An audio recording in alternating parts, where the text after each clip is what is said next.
माझा एक्सपिरियन्स सांगायचा म्हणजे मी एक ग्रामीण भागातला विद्यार्थी आहे.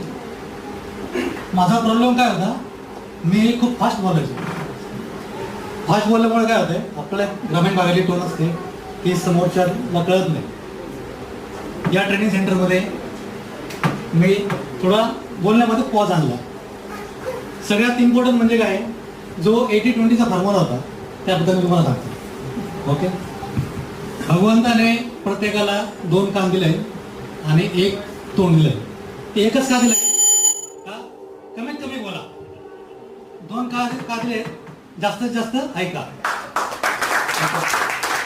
अजून एक गोष्ट आहे, आपण सगळे भारतात राहतो.